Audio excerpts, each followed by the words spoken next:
welcome everybody to the Magic Beans podcast. We are back again for episode number 179. I am your Pro Tour qualified in Battle Spirits Saga host, Shorty. And I am joined by just one bean on the line tonight who you can hear laughing. That is Cracker. How's it going, mate? Oh, I'm thoroughly impressed. I managed to fit that in there. I sit in awe. At what? That I'm qualified for a Pro Tour. Mate, yeah. Yep. Chewy's status as only PT qualified player, no longer valid. No. Well, as we might get into a little bit, I will actually be going to a Pro Tour. So, yeah, we'll not only be able to claim that he's the only one of us to qualify, but the only one who's actually played in one. So, very different game. But anyway, we'll get into that. But, yeah, back again to talk a bit more Magic and maybe some other stuff. Should be a little bit of fun. Maybe we might have the mythical short podcast. Seems unlikely. Yeah, well, I mean, neither of us have really been playing a ton of Magic lately, and there's not a whole lot going on from the competitive scene or anything else, really. So we'll get into a couple of things. But before we get into any of that, we do need to shout out our sponsors. So go for it, Cracker. Josh and Pat's, MTG Bazaar. You know them. You love them. Facebook auction page. They have wonderful lots that go up every night. Been browsing a lot of the win lots where you just say sold and get the card for the price it's on the tin, which is always a fantastic rate. And then there's claim lots. Pat's been putting up a bunch. I don't know if you saw that, Shorty. He's just had like fire sales going on the last couple of days. He's just put boxes of stuff up. He's just like, I got to get it out of here, guys. So just like take it off my hands kind of thing. So really, really awesome rates on like amazing cards. And, you know, there was like a whole bunch of, there was a Doctor Who Commander decks and all sorts of things. So JP MTG Bazaar, go check them out. And when you win some cards, tell them what tokens you want and that the beans sent you. Very good. I think we'll actually be seeing Plunksy's token coming out pretty soon. It takes a while. It's normally by the time we get around to the next Envy that we're getting those tokens. It's usually about a 12-month delay. Yeah, but I can't even remember what he actually did. Did he do a Goblin for a Fable? I think he did. Which is probably a bit sad. I mean, it's not like that card sees any play in any formats other than Standard. So no, not at all. I think that was a pretty safe bet, but maybe not so much Standard play. But yeah, anyway, go and check them out. Josh and Pat's. They do sponsor our stuff, and I think I mentioned on the previous podcast I did get a couple of big boxes of goodies from Pat recently that we will be giving out on streams over the next couple of weeks. Maybe if it actually happens, the league final stream in a couple of weeks. We will see, yet to be confirmed. Fingers crossed. If not, a whole bunch of stuff for the Envy, and yeah, obviously there's always heaps of giveaways when we do the Envy, so keep an eye out for that. But yeah, before we get into it, speaking of the league finals, we are hoping still to stream the top 8 on the Saturday, the 2nd of December, but it's not looking promising. Like, it's really not, man. There's still just issues after issues, and what someone posted in the Discord the other day, like the LR versus Lords of Limited event got cancelled because they couldn't get their direct challenges to work, and just things like that. So, I mean, that's hopefully enough to give it a bit more traction and get Wizards on the case to fix it. But it puts us in an awkward situation because if we have even, we're doing a regular top 8 where it's single elimination. So if one of those matches can't be played because our players just cannot get a challenge to work, well, then it just stops. Yep, it's really awkward. Yeah. And just no word from Wizards on when it's going to be fixed. Honestly, this is like by far the worst state Arena's ever been. Yeah, it's been pretty bad. Yep. I mean, I streamed on Monday night and I finished a sealed event, which we'll talk about tonight, and it said, here's your prizes, and then my prizes just didn't appear, and I didn't have any prizes, and then I tried to get into a game a bit later, and it just crashed and hung, and then so I had to like Alt F4 to kill Arena because I couldn't get out of anything, and then when I came back in, I had my prizes. Okay. Cool. Okay.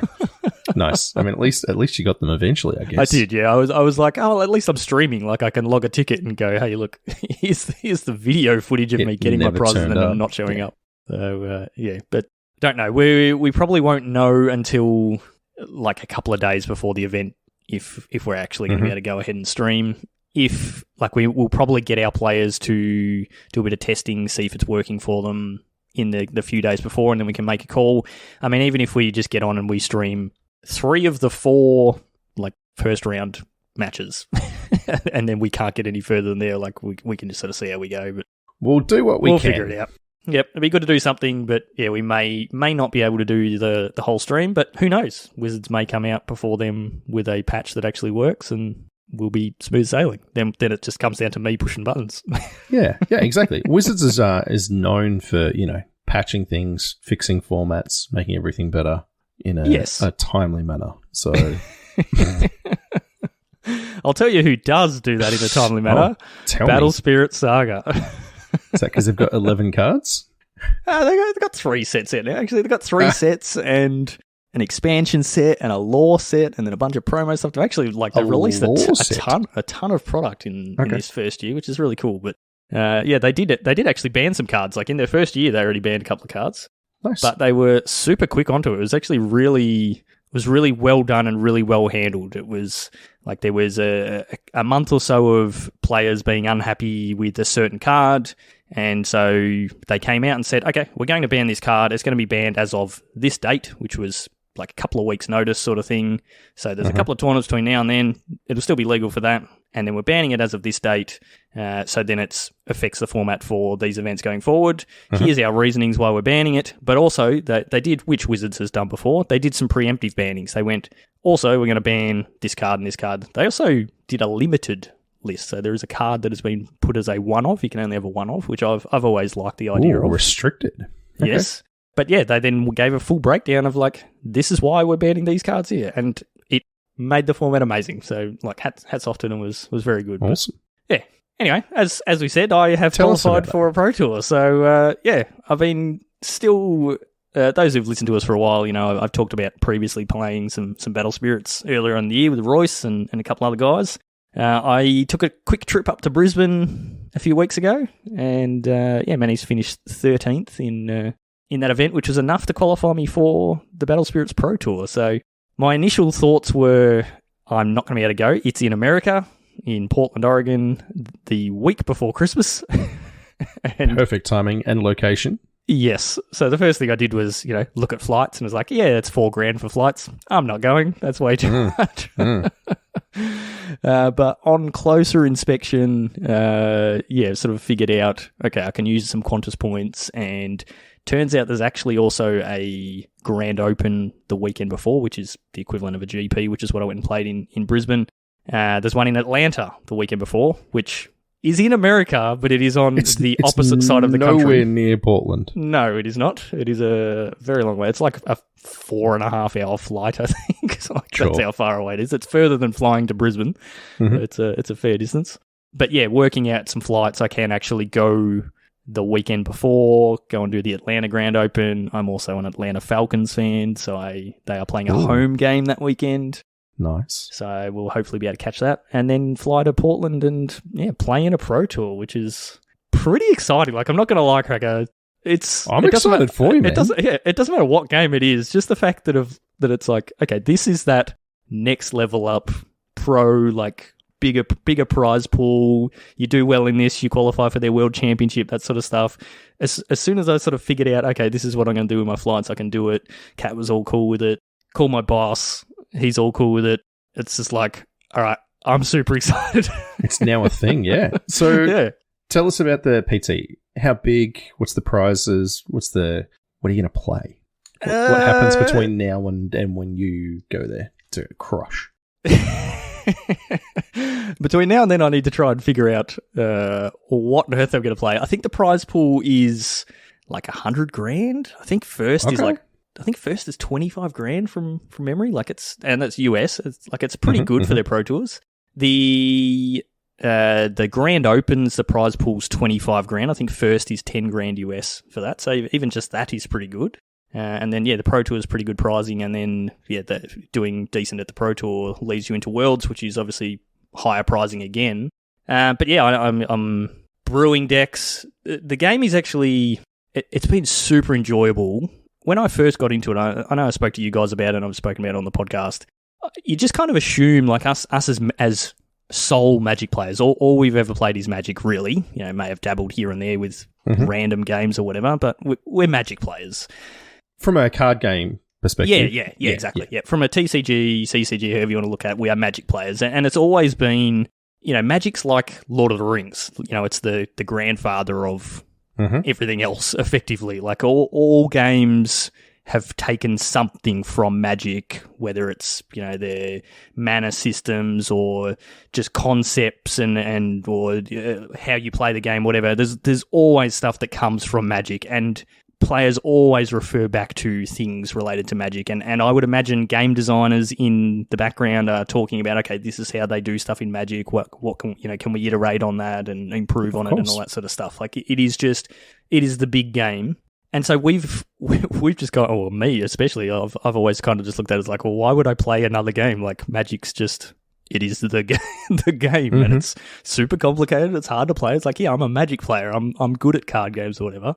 And then going to the first Battle Spirits event that I went to, the launch event, it was super interesting to sit down opposite people and be like, oh, what games do you play? And it's like, I play Digimon, and I play Yu-Gi-Oh! And Pokemon and One Piece, and I play a little bit of Flesh and Blood and whatever.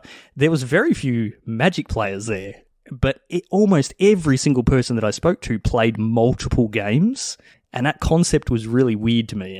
And I guess coming from an only playing Magic perspective, you're kind of pigeonholed into, like, this is how you play card games. And I assumed that a lot of my experience, 25 years or whatever of playing Magic, I consider myself a decent player. I've, played at decent levels and had some success. Would consider myself a decent player, certainly not a noob. I just assumed that those skills would just transfer across into a different card game. And I could not be more wrong.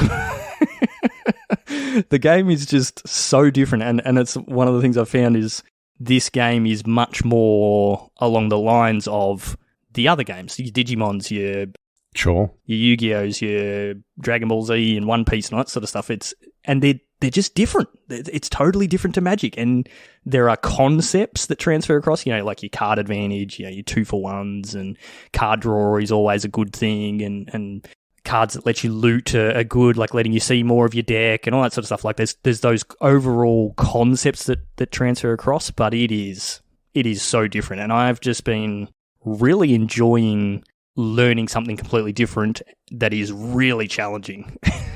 Like to put it bluntly, like you go, I think I should be good at this game, and then you play and it's like, oh man, I actually have no idea what I'm doing.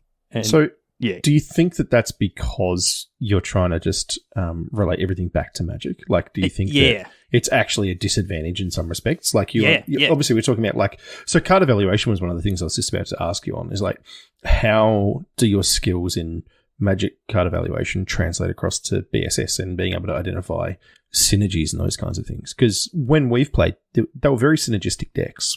Yes, yeah, definitely. Yeah, they're like, it's the game's evolved a bit since you and I played, and what we played were like starter decks, intro sort decks, of thing. Yeah. So it's there are now decks that are more.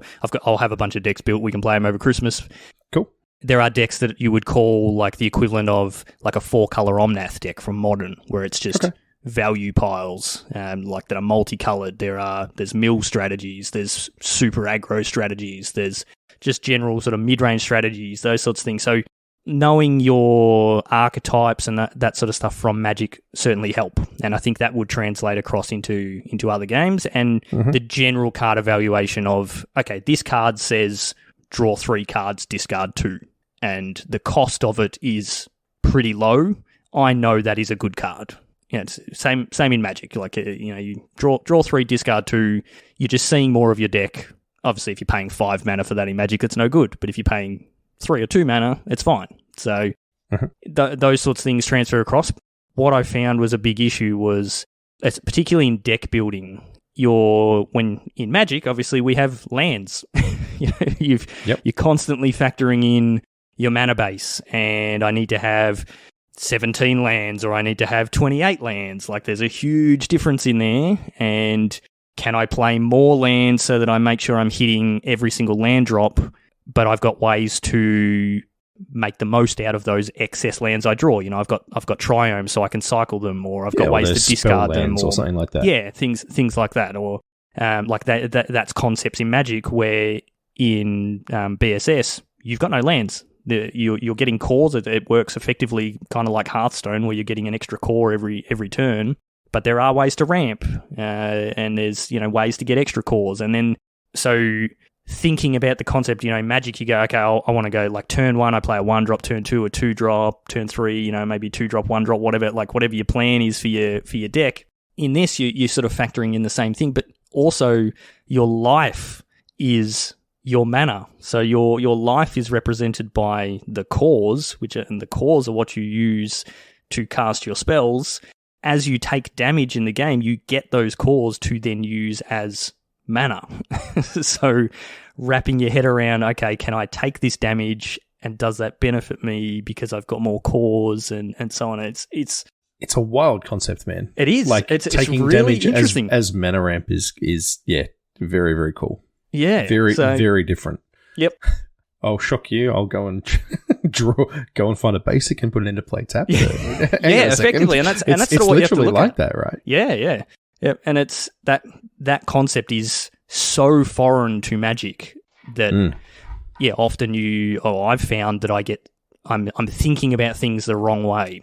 So in Battle Spirits, there are colours, and there is a reduction system. So a creature or a spell it might have a cost of, let's say, 4, but then it'll have a couple of colour symbols next to it that are how much that spell's cost can be reduced by. So if you've got a card that is 4 cost and it's got 2 red symbols next to it, it means if you've got 2 red permanents, so whether that's a Nexus, which is like an enchantment, or another creature or whatever, you can count up to 2 of those and then reduce that cost. So instead of it costing 4, it only costs 2. And that's a really interesting dial that the card designers can use, like how expensive the card is, how much it can be reduced, and so on, as well as a whole bunch of other things. But because of that, you can actually play, like there's 6 colours in the game. You can play 6 colour decks. I've got a 6 colour deck sitting right next to me. I was goldfishing before we started recording. Mm-hmm. Because you don't have to have red mana and blue mana and green mana to actually be able to cast that. And again, from Magic, that is so foreign to not. It's like I'm just playing a colorless deck. I mean, Chewy would be all about it with his Eldrazi Tron. I'm just playing colorless, and sometimes my things get cheaper when I've got certain colors on the battlefield. So it's interesting, and it's been a massive learning experience. I've been really, really enjoying it, and the game is just in a really good place from a meta, from a brewing perspective. They had a grand open in Liverpool on the weekend, and there was 8 different decks in the top 8. Super diverse. Like there wouldn't be more than a 10% deck in the meta games. It's super diverse, and you can just brew up whatever you want. So it's cool. It's really been fun. So how homogenous is it then? Like, is there a clear best deck? I'm assuming there's no formats yet. It is just everything is available except for obviously the band cards you were talking about. So you've got like the format, the game, however you want to call it. But is there a best deck? Is there like a key strategy that seems to be doing particularly well? Is there a bunch of like rock, paper, scissors? Is there combo control, aggro? It's very much a rock, paper, scissors sort of thing going on at the moment. There's 3 sort of big decks, but they're not, you have to play one of these 3 decks, otherwise you've got no chance. There's 3, I guess, archetypes or strategies, but there's a whole bunch of variation among those, and then there's a whole bunch of, let's say you call those 3 decks tier 1, there's like 5 other decks that are tier 1.5, and you can very easily tech. There is a lot of metagaming going on in predicting what's going to be the most popular deck at the upcoming tournament. So going into the start of this format a few weeks ago, the green deck was touted as being the biggest deck. Was going to be, everyone was going to play it, super strong. It's a crazy ramp deck. It goes off. Chris would love it. I'll have that built for him at Christmas. Mm-hmm. And so because of that, a whole bunch of people went, okay, if we're expecting people to be playing this green deck, we're going to play this yellow deck that has a really good matchup against that. And so that deck got smashed that first weekend when everyone thought it was going to go good. The next weekend, it's like, okay, yellow was really popular. While the red deck, this certain red deck beats up on that yellow deck. So a whole bunch of people brought the red deck. That's what I brought, and that's what I did pretty well with. It was the deck that I chose and played and brewed up myself was maybe like 5 to 10 cards off of the deck that won the tournament. So I made the right meta call, and was pretty close to what I should have been playing. So, and then that sort of rotated into the next weekend, and the next deck wins and so on. But it's really cool. They've somehow managed to cultivate this very very good format. That's awesome. And who knows if they're going to be able to continue that going forward? But at the moment it is quite good. Yeah, I mean, obviously, the bigger the card pool, the more complicated that becomes. Yeah, but definitely. That's awesome that it's starting that way. Yeah, yep. Very cool. So, man. pretty excited. So, I'll be flying off Monday, December the 7th, like 10 o'clock at night. Fly out, go to LA, go to Atlanta.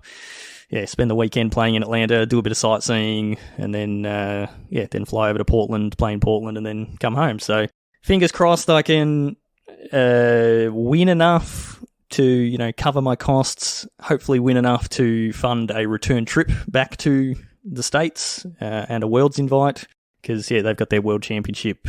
I think it's actually Australia Day weekend, so towards the end of January, I'd be super keen to get over for that. Like, same thing, like just being able to play in a World Championship level event. It's a new game, it's a small game, but when I talk to my boss and my the guys in my team, and it's like, hey, look, I'm going over to the States in a couple of weeks for a pro tour. It's like, whoa, like that. Just that name has some weight to it, and when you can say, if I do well at that, I might qualify for a World Championship. It's like, oh wow, okay, like that's massive. Doesn't matter what it is. You say World Championship, people are excited about it. So yeah, Shorty very cool. is playing the game and seeing the world. Just not the game that you're meant to be playing to do that. Just listen, man. You do it however you can. That's right. All right. So that's Battle Spirits. Obviously we're not going to become a Battle Spirits podcast. We're not going to be talking about that all the time. But, well, I mean, we will be if you become a world champion, mate. I don't think we're committed at that point. Pro Tour winner. Yeah, but it's a cool game. It has been really interesting to branch out from Magic and play something different, because you and I have spoken about it before, and I don't think we've made a secret of it. We haven't been super enjoying Magic lately over the last few months. It's not just us, it's obviously a whole bunch of people. Just Wizards are just cramming products in like crazy, which we'll talk about in a second. Formats are not the best and whatever, and so like I haven't even bought product, like Magic product, for the last like 4 sets. It's been quite a while, so kind of gone off of it for a little bit, and it's just been really cool to branch out into something else. And the reality is Magic will always be the number one game for me. Like, it's the game I know, it's the game I love. I know so much about it, so much so much Magic memory. Yeah. It takes up so much space in my brain that it's never going to disappear. But yeah, really cool to branch out to something else. So if you're looking for something else to play, if you're disheartened with Magic, go to your local store and ask them if they play some Battle Spirits and get into that, because it's quite a cheap game to get into as well. So that's the real reason why we've never branched outside of Magic. We just can't afford that's to. true. Yeah, can't afford a second hobby. Correct. I tell you what, I am excited. We are basically locked to play a Team Highlander event the start of January with Chris and Chewy. And nice. It's a team unified points list. Ooh, okay. That sounds interesting. Which will be fun to try and work out. So is it you've got 7 points between the team, or you got 7 points each? No, 7 points each, but no crossover in terms of the points that are pointed cards. Correct. Yeah, okay. Right. And if you have no reserve list cards now, you can have 8 points. Yeah, I did hear that. That's actually I really like that idea change. in really clever in Highlander. And that's Highlander it's one of those formats, we don't talk about it that often. There is a Highlander podcast that releases episodes sporadically from some guys from Melbourne. Yep. But it is kind of like how Commander started, where it was 7-point Highlander, or the Australian one is driven by the community. Like, there is a rules committee basically that decide on the points of the cards, and they put into place things like the extra point if you got no reserve list cards, which I think is a fantastic idea. Yep. Have you got any idea what you're looking at playing? Oh, mate, combo. Which combo? There's like 5 million combos. Yeah, some sort of combo. Look, there's probably going to be an Underworld Breach in there somewhere. Yep. Or Thassa's Oracle. Yeah, I was going to say, there's got to be an Oracle in there somewhere. Yeah, one of those. You can play both, but you can't play anything else because that's 7 points. Really? For those, yeah. Thassa's Oracle is like 4 points and Breach is 3, I think. So, they don't work well together in Yep. points. They do in terms of synergy, but yes, they do. there's a wild deck I was looking at. I actually proxied it up just to mess around with it. It's playing Oath of Druids. Yeah, okay. No creatures. And so you put Oath of Druids into play, and then you flip your deck into your graveyard in your upkeep, and then you're like Memories Journey a couple of cards back to your library so you don't die in your draw step, and then you like go off. Yep. Basically brain freeze people out from your graveyard. What could possibly go wrong? No, absolutely nothing. It seems like my kind of all-in nonsense. Yep. The other guys know what they're looking at playing? Chris is playing Abzan Lands. I'm shocked to hear that. Yep. So his points are like Wasteland and Strip Mine Exploration. Yep. Fast Bond, yeah. So there's a bunch of stuff like that. And Chewy brewed up a Team Tempo deck that he was enjoying with just a bunch of cheap threats and efficient counters and all that sort of stuff. So yeah, nice. Yeah, he played that mate. a little while ago. So yep. I have seen a bit of chatter going on in the Highlander channel, and I know AZG, he came down and played the thing for Pat's birthday event that Chewy was meant to go to, and Chris. The kids got Crook and Chris got COVID, so yeah, exactly. That never happened. Mr. M's been playing a fair bit as well up in Canberra. Yep, talking about different things there, which is pretty cool. So yeah, nice. Yeah, enjoying it. Oh well, so that's early January. Yeah, January 6th, I think. Okay. Oh, we'll have to make sure if we do a podcast either before Christmas or one just after that we're talking a bit about Highlander, because it's definitely a few people in our community that are keen on that format. So we'll give you some details on what it is and if you want to know, jump in the channel and just ping us a message. We'll let you know. I'm pretty sure it's at Games Portal. Nice. Yeah. Okay. Cool. All right. Well, we only had a couple other things on the docket to talk about tonight. Tell me, Cracker, are you a fan of Ian Malcolm? I really am. I really like. We grew up on the original Jurassic Park movie. Yes. And Malcolm was just wow. What can you say about Malcolm? He's amazing. He's a meme, but like. He obviously wasn't my favorite character as a kid, but as an adult, oh man, when you go back and watch it as an adult, you're like, this pretty hard. Yep. Yeah, he kind of killed it. So Secret Lair, Ian Malcolm's Secret Lair. This is wild. Yeah. So there's obviously with Ixalan, they did a crossover with Jurassic Park. So there's a bunch of different Jurassic Park cards that we've spoken about before that all look pretty cool. And then, this week or last week, they've dropped some more Secret Lair releases, as they do. They're never ending. And, one of them is an Ian Malcolm crossover. I showed my wife this just before. She's like, what on earth is that? The best one has to be the Tasiga. Yes. That's some quality artwork. Ian, Convalescent Charmer. Look, man, I don't remember him looking quite that ripped in the movie. No. I'm not going to lie. I think there's some photoshopping that's happened in this. Yep. It's that shirt open, lounging back kind of thing. It's very funny. Yeah, with the flavor text of "I'm always on the lookout for a future ex Mrs. Malcolm." He had some killer lines, man. Seriously, what a legend to say that to someone. I'd like to marry you, knowing that I'm such a jerk. We'll get divorced one day. Oh, dear. Yeah, so we've got 5 cards. One of them is a token. There's Chaotician. That's how you say that one, which is Lab Maniac. Malcolm's Mercurial Mirth, which is Tasha's Hideous Laughter. And then Ian Convalescent Charmer, which is Tasiga. And then Dr. Ian Malcolm, which is... I can't even read what that says. What is that? It's really small text. I'm waiting for it. Palani? Atla Palani Nest Tender, which I'm assuming is from current Ixalan. No, previous. No? Previous one. Yep. Okay, yeah. Cool. Yep. So, and then an egg token. Yeah, which is what the Atla Palani makes. Yep. So the egg dies and then you flip over creatures and you put it onto the battlefield. So here's the thing, though. This feels like a real flavor fail. Because Malcolm was very anti-dinosaurs. Yes. Like, he thought they were a particularly stupid idea. He was very much, you guys are making a massive mistake. Correct.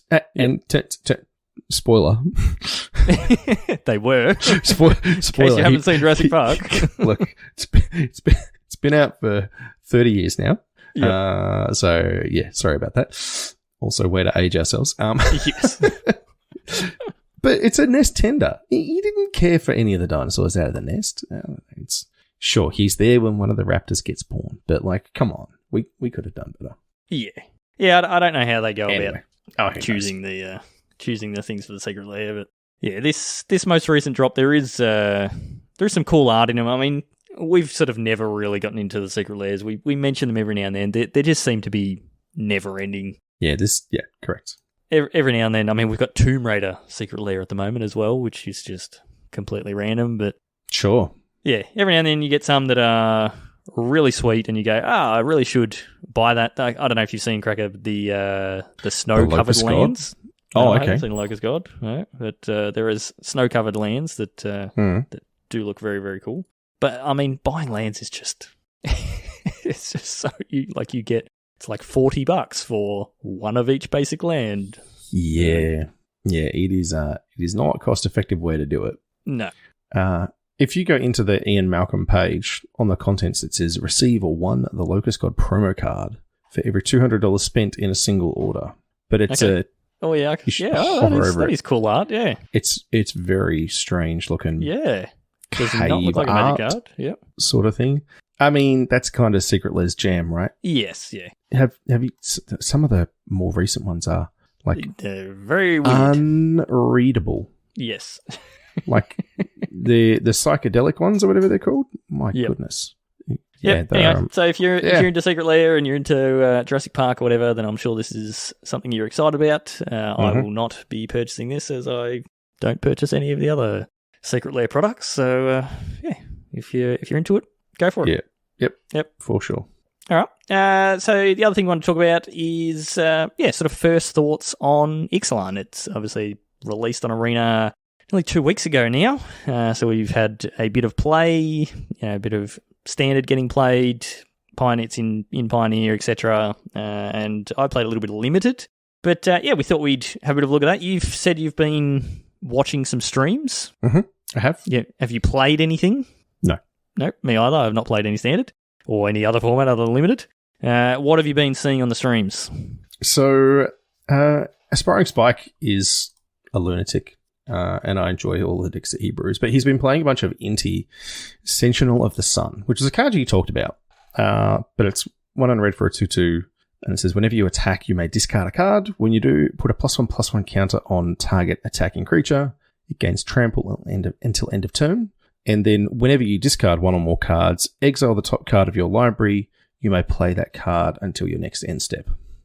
So the lists I saw... What sort of shells have you been playing this in? Asmo.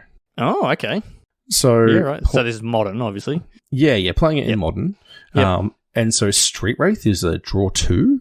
Because you draw a card because you're discarding it from your hand, right? That's the cost of cycling. Yeah, so you discard the card. cycling is counting as discarding. Exactly. So he's doing that, and then he was playing Ragavans, and then you got like a 3/2 trample Ragavan on turn 2, which is pretty great.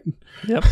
So like a bunch of that, and then just playing Asmo with the Underworld Cookbook and the Oval Chase Daredevil combo. So you just like discard Daredevil, and like it just churns through the deck.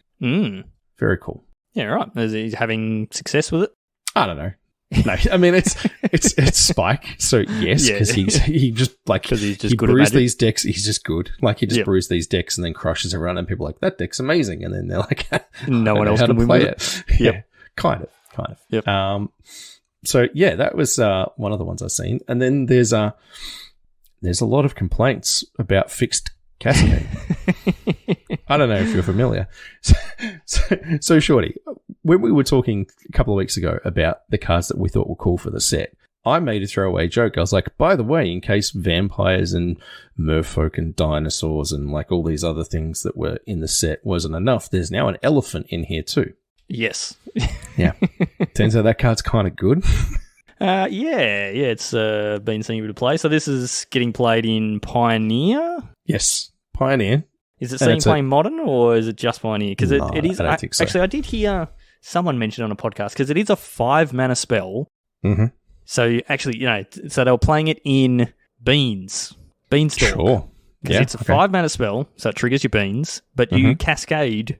So you play this, you discover 4, you hit your, ideally hit your Bloodbraid Elf, then you cascade into your 3-mana, like whatever it is Shardless Agent, and then you cascade into your beans. Listen, man, like it's turtles all the way down. Seems good. I don't know that the beans deck needed help or a different angle. Probably not, no. Probably not in the realm of this one. But yes, Quintorius Canned is a 5-mana Planeswalker. It's 3 red-white for a 4 loyalty Planeswalker, and it's got a passive ability. Static? What do we call these? Static ability. Whenever you cast a spell from exile, Quintorius Canned deals 2 damage to each opponent and you gain 2 life. And the relevant ability in this one is -3, which says Discover 4. So Discover, for people that don't remember, is the fixed, very much in air quotes, Cascade, where you reveal cards from the top of your deck until you hit a spell with a mana value equal to the Discover amount, mana value equal to or less than, and then you can either cast it or put it in your hand, so you can effectively draw a card. But because it's on a Planeswalker, in this case, this deck is playing nothing that costs less than 4, except for, Leyline Binding because cheats. And then like Magma Opus and a couple of things. But, the only spells that you can actually hit from that are clones. So Clever Impersonator, Spark Double, and Mythos of a Luna. So there's 11 clones that all can clone your Quintorius. So you cast it, you -4, you -3, you discover 4, you hit a clone, it comes in, it makes a Quintorius. But because you've cast it from exile, you drain them for 2, then you get a Quintorius, rinse and repeat.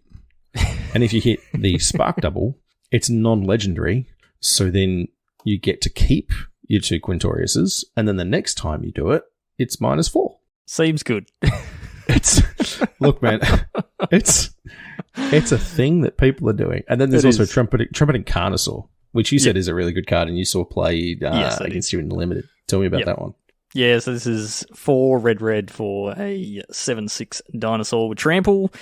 But its main thing is when it enters the battlefield, it discovers 5. So it just starts the chain going. You discover, and you're either going to hit a clone, as I think you said you were watching the stream, and he hit how many clones before? He hit 3 clones, so he had 4 7/6s. Yep.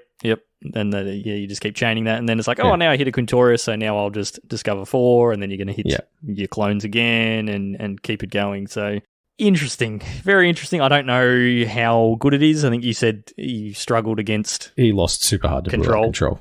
Yep, which is not surprising. Yeah, it turns out just countering all the spells. Yeah. When pretty you hard to compete. Play counter spells yourself, that makes it a bit awkward. I guess like this sort of thing, you could play in Modern and things like that, where you can play your Commandeers and your Elementals that don't cost, that cost 5 and whatever. So, interesting. But, Discover is not fixed. It's not fixed. No, not even a little bit. And we talked about this at the time. I was like, any blink effect, any reanimation effects. Yep. Like, any way to just get... It's a lot easier. Well, not a lot easier. Kind of. The fact that it's not cast means there are a bunch of different ways that you can abuse it. Yeah, like it's got a downside in that Cascade is a cast trigger, so whether you counter their spell or not, it still happens. But generally you can counter or deal with whatever it is that they're cascading. If you were going to counter or deal with the first thing that they were casting. This is enters the battlefield, so it has to resolve, so there's that. Okay, that's a small difference. But then the positives of this, or the benefits of this, like you said, you can blink the creature or the permanent or whatever it is. You can reanimate it. You can put it into play through some other means. It's just when it enters the battlefield, it triggers.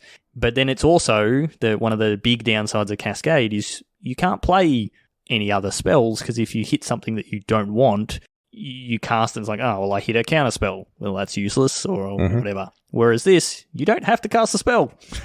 like you said, you can just put it in your hand. Yeah. Like, okay, cool. So, I've cast this creature and I've just filtered through my deck to find what I'm looking for. And that can be a huge benefit when you are talking combo decks where you go, all right, I'm going to fill my deck with, like, I'm going to play Quintorius, so I'm discovering 4. I'm going to fill my deck with things that cost 4, except for one card that costs less than that, but it is a card like a combo piece that I want in my hand. And so you can then find that as part of sort of discovering. Or just interesting.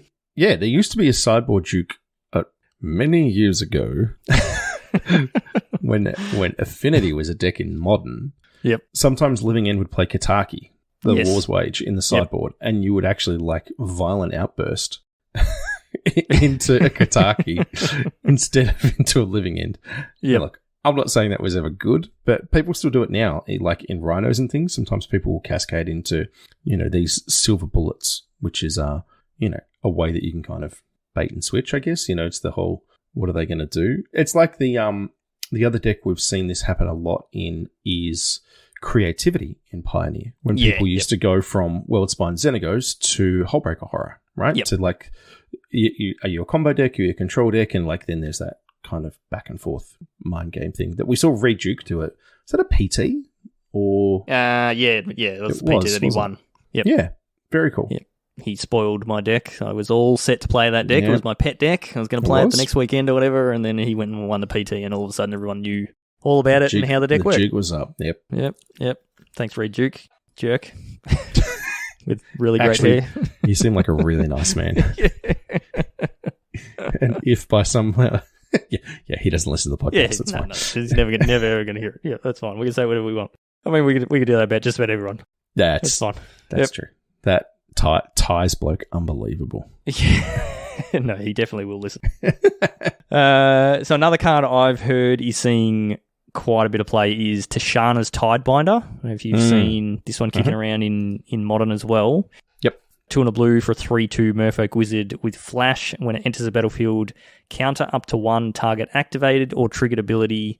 If an ability of an artifact, creature, or planeswalker is countered this way, that permanent loses all abilities for as long as Tashana's Tidebinder remains on the battlefield. So the losing all abilities takes all text away from the card. So I've been hearing of people like putting this in on amulets, like Amulet of Vigors, flashing it in with Urza's Sagas and different things like that, and just countering whatever ability it is that's triggering or that they're trying to activate, and then removing all the text from the card. So it's a Merfolk. Merfolk has been a deck in Modern for a very long time, and it's slowly been getting more and more been getting good. Strong pieces. Yep. Yeah. I know Javier Dominguez has been saying for quite a while that he thinks it's really good. And a piece like this is even better. It is also a wizard, which does count for certain things. I think there's actually a card from this set that if you control a wizard, you get to choose 2 of something. Like it's a charm or a command type spell where it's like choose one of these, but if you control a wizard, you get to choose 2. Okay. So, interesting to see. I don't know. Yeah, if long term if it'll be good enough, but stifle effects can be quite powerful, and when you tack them onto a 3/2 that has tribal synergies, whether it's Merfolk or Wizards, it's a recipe for a solid card. Yeah, it won't stay 3/2 very long. There's a lot of lords running around in the fish deck. Yeah, exactly. Yep. So, Ixalan's weird. I don't know what effects it's having on Standard. I don't think anyone's playing Standard really at the moment other than the people playing in our league. And I think probably the majority of them are still just playing the same decks that they've been playing previously. I'm assuming that Standard is not seeing a huge shake-up, but we'll find that out when we do our league finals. But I did play a bit of Limited this week. I haven't played Limited in ages, other than the random times we've cubed. I haven't done a draft on Arena, I haven't done a sealed, I haven't been to pre-releases for ages, so I just have not played Limited. We spoke about the Limited archetypes on the last podcast. That did not help me at all. But I thought... Good. Sorry, everybody. Yeah.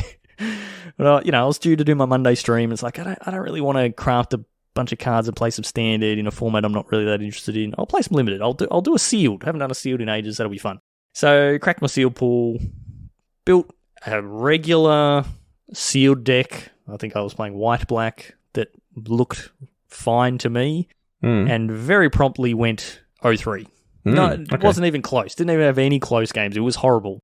Okay, that sucked. All right, well, how about I try a draft? Maybe I just had a bad seal pull. I'll try a draft. So I drafted, ended up drafting black-white again. Was splashing a little bit of green. Got some like actual bombs. It's like, yep, okay, cool. The draft deck looks pretty good. Very swift 0-3. Oh boy. Okay. It was not a fun night. But what I realized, and I noticed it in the sealed, and then it was even more evident in the draft. This format just seems to be super synergy value driven. What I noticed very quickly was I was just playing a regular limited deck. A few little synergies, some strong cards here or there, nothing over the top. And what my opponents were playing were standard decks. Standard power levels where there's just a bunch of things that synergize together and are really strong and generate so much value. We were just talking about the cards. I had an opponent play a Trumpeting Carnosaur, hit a 4-mana card off of that, hit a 3-mana card off of that, which was the, what do we say? It was the Tinkerer's Tote. So that put in 2, it's an artifact itself, and it put into play 2 1/1 artifact tokens. It was just 6 mana to put 6 permanents on the battlefield or 5 permanents on the battlefield, and just a whole bunch of power and toughness. And I'm over here casting 4 mana 3/2s that I've got to discard a card to have some sort of effect, and it was just we're just playing different games here, and that was just my experience for every single match. They just did not feel close. One thing I didn't twig, and I don't know if you noticed when we're sort of going through spoilers, but there's a lot of with the craft with artifact or craft artifact, whatever the term is. There's heaps of spell-like effects that are put onto permanents, so put onto artifacts. So you cast it as an artifact, and it has a spell effect, but it sticks around as an artifact. And so there just seems to be a lot of things that are tap an artifact, sack a permanent, whatever, that are kicking around this format. And so you just a lot of material to have. You're just constantly adding to the board. It's okay. This comes in with a map token, and this thing comes in with 2 map tokens, and this thing generates creature tokens, and the board states were just ridiculous. There is just so many things going on, and my small brain that is out of practice of playing limited Magic, it just could not handle it.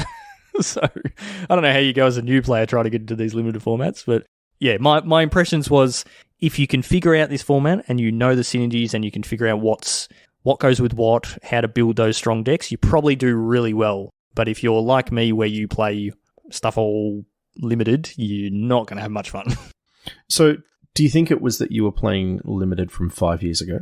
Yeah, I think my concept of building a limited deck is not modern Magic limited. And I don't know if the last couple of sets have been like that as well, or if it's just this set, or if it's more pronounced with this set. Maybe that's just the way Magic is these days. But yeah, I'm building a traditional limited deck with good cards, and my opponents were building standard decks in limited. And it was not an enjoyable experience at all. But I'm sure, like I said, if you know the format and you can figure it out and you learn those synergies, it would likely be quite a good format. So I've seen plenty of people talking in our limited channel and having a lot of fun with it. But I was not one of those people. There you go. I might hold on to the draft token I've got.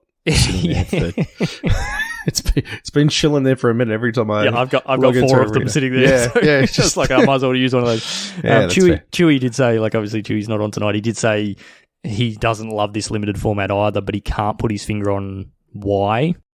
So whether or not he's, he might be listening to this podcast tomorrow and go, yeah, that's what it is. That's why I don't like it, or he may have some other idea of why he doesn't like it either. But yeah, Chewy tends to play quite a lot of limited, and was not a huge fan of this either. But yeah, that's Ixalan. I guess we'll get into some standard and whatever from here, but I don't know. I don't really know how this format's going. There's lots of strong cards, lots of cards doing a lot of things, which I think is just how Magic is these days. So that's kind of it. Yeah. Yep. It'd be nice to have a reason to care at the moment, but I kind of don't for standard. So if it looks like we are going to get to play or we commentate on some standard, I promise I will spend a bunch of time learning what the decks are and Do what the your cards do. Yeah, I'll do my homework. I mean, to be honest, you're probably just going to be commentating on the decks we've been watching for the last year, so that's fine. Yeah, probably. Just minus Fable. That's okay. Yeah, yep. All good. All right, well, that was kind of all we had to go through tonight. So, yeah, just a bit of a random podcast, a few little random topics to talk about, but it's always good to catch up and talk about Magic or Battle Spirits Saga. So hopefully you've enjoyed it. But yeah, that's going to do us for tonight. So yeah, usual wrap up. As we said, we are aiming to stream the league finals on the 2nd of December, but we will see where we're at with that. Hopefully it goes ahead. And if we do, yeah, make sure you come and hang out. We will have a bunch of stuff to give away. So it is always a lot of fun. It's likely going to be Chewy and Cracker doing the bulk of the commentary. So I think that's a good thing. Keep me off camera because I will be pushing buttons the whole day as Chris will not be there. And we'll have Matty P in the background as always helping out. So yeah, should be a bit of fun. But yeah, if you want to get in on any of the future stuff that we do, the best place for that is in our Discord. Come and hang out with us there and talk to our awesome people about the Ixalan limited format, or if you want to find out about Highlander, or there is a Battle Spirits Saga channel, so come and have a chat with us in there. Yeah, the link for that is in the show notes. There's also the link for the merch store if you want to grab some Magic Beans gear and wear that. I think there's even singlets, so if you want to get some sweet Magic Beans singlets for the summer period that's coming up, you can get those. So get out on the beach with some Magic Beans and look cool, I guess. Look amazing. Yeah, go and check out Josh and Pat's MTG Bazaar. They do sponsor us and give us all the prizes and stuff that we get to give to you fine folks. So just go to jpmtgbazaar.com.au and check out the daily auctions. If you want to find us anywhere, go to magicbeanscast.com and you'll find the links for us on YouTube, Facebook, Twitch, and Twitter. If you'd like to find me on Twitter, I am at PeaceInc, and you are, Cracker? At JoelHill_.